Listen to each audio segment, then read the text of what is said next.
Yo, yo, yo, yo, yo, what up? It's your boy Diesel Time. Thank you for stopping by for my review of Doctor Strange in the Multiverse of Madness. Getting crazy, getting weird up in here.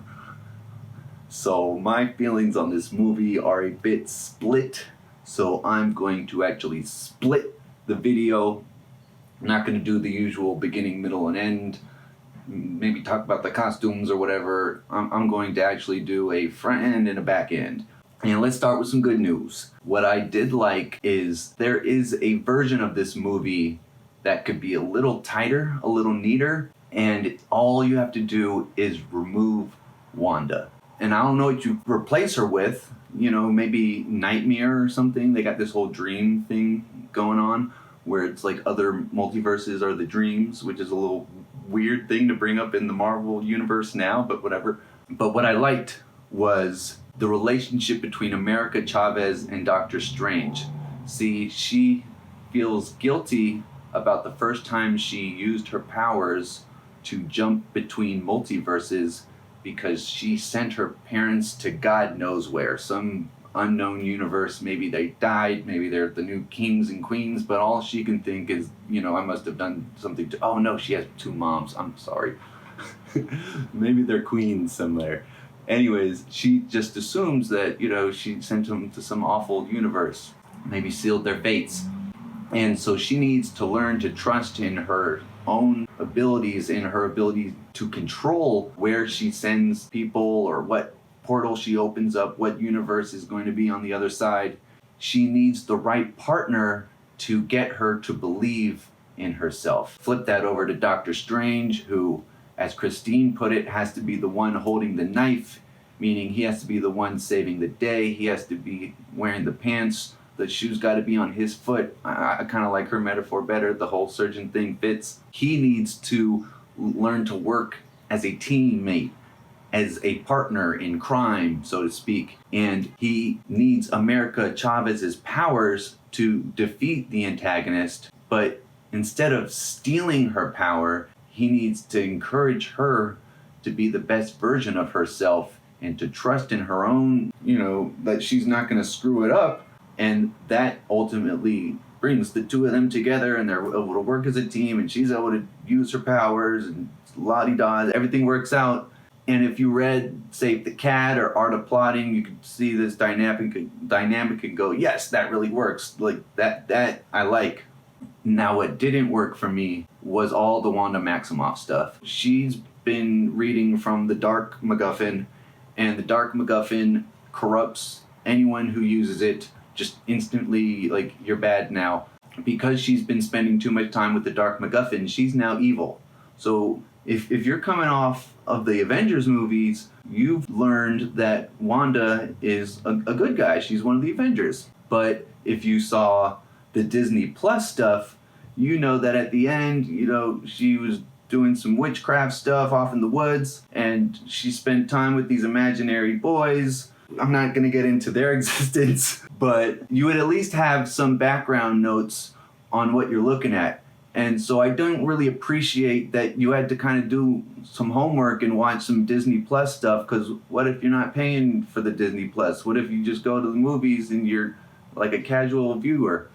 I mean, I watched the Disney stuff, but I wasn't crazy about WandaVision, so what if I checked out, I didn't like that I had to, one, have viewed the Disney Plus stuff, and two, that they just kind of wedged her into the villain status by saying, oh, she read this naughty book, and the naughty book gave her bad ideas, like she's gonna go kill children.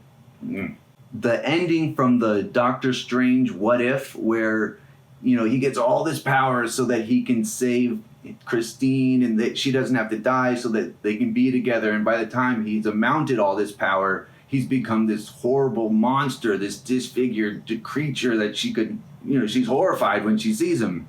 They kind of use elements of the What If Doctor Strange, as far as is the new version that we see, the one that turns out to be a zombie in the end. Maybe this is the What If Doctor Strange, but that's not what bothered me. What bothered me was that they took that whole ending bit where, you finally get what you want and it's not what you want. It's like this whole monkey paw curse. And they used that for Wanda, like she finally gets to have her boys.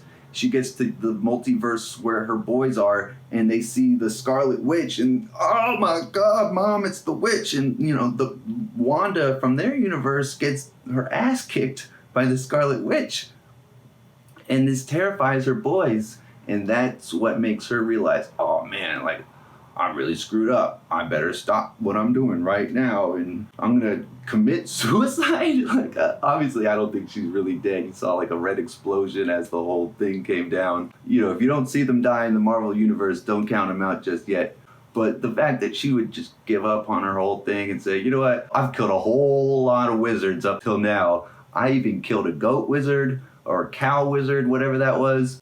I mean, that makes sense in the Guardians of the Galaxy. That did not make sense that, like, somewhere on Earth there's a cow man, just because we've seen Guardians, we're supposed to accept that. Oh, that was a tangent. Anyways, the fact that she would just get, I did a boo-boo, I did a no-no, after, like, I thought she was corrupted by the Dark Heart. She's not corrupted anymore. It was just really shallow writing and not the best use of the Scarlet Witch. I felt like we were promised a lot more, and just it was not. There was no payoff for the Disney Plus stuff. I mean, there was, but it wasn't much of a payoff. They would have been better off without it and just using like a classic Doctor Strange villain, in my opinion. I also did not like a lot of the CGI. It looked very video game-esque. The giant eyeball monster in New York City when she first shows up into the Marvel Cinematic Universe, the world that we know as whatever, that creature just, it did not look like it was in the environment. Just not the best compositing, I guess. The lighting, the textures, it just didn't look real. One thing I did like was that they let Sam Raimi do his thing as far as like the tilted camera angles, the close-ups, all the scary stuff, the music choices. A lot of the visuals were very metal, but it still had that like Disney plastic feel to it. I don't know, maybe a lot of shots just needed some practical effects to them. Maybe they put some makeup on and then they just totally covered in CGI after the fact. I would have liked to see some of the craftsmanship that comes from an Evil Dead, but you're never going to have Disney, Marvel Studios allow you to do practical stuff in one of their movies. So, again, it's like the monkey paw. Ooh, we're getting a Sam Raimi Doctor Strange movie, but the mouse is still going to, let me see the dailies. Sweetie, they're CGI clouds. Just puffballs, some energy balls. Nothing artistic, just a bunch of The stuff that Raimi brought to it was good. I liked all the Raimi-isms. It just felt like he was being held back too much. So it occurred to me as I was gathering clips from the trailer to use that I forgot to talk about the Illuminati stuff. And that kind of sums up how I feel about it. Forgettable. I didn't really see the need for it. It was fun to see some of these characters, but ultimately it didn't do anything for the story, and I'm not a big fan of fan service when it's not in service of the story and it's only for fans to be like, oh my God, it's the lady Captain America, but she's British. John Krasinski is Mr. Fantastic. Isn't that fantastic? I mean, it would be dope if he was actually going to be the new Mr. Fantastic, but it doesn't seem like it is. Like, it from what I hear, Sam Raimi was, oh, the fans like this idea, so let's just do it because we're going to kill all these characters anyways. Patrick Stewart in the bright yellow floaty wheelchair, which I admit, it was fun, it was cool, but you're leveraging my emotions and my nostalgia, and you're not paying it off. You're saying this exists in some other universe. It's not in the MCU, it's his make-believe universe. This is Goo Goo Gaga land. And for them to be just killed off, I mean, it sends the message that this was just a goof. And I didn't like that. So I get it, you're doing a multiverse movie, but there's other ways to explore that idea. So yeah, back to the review.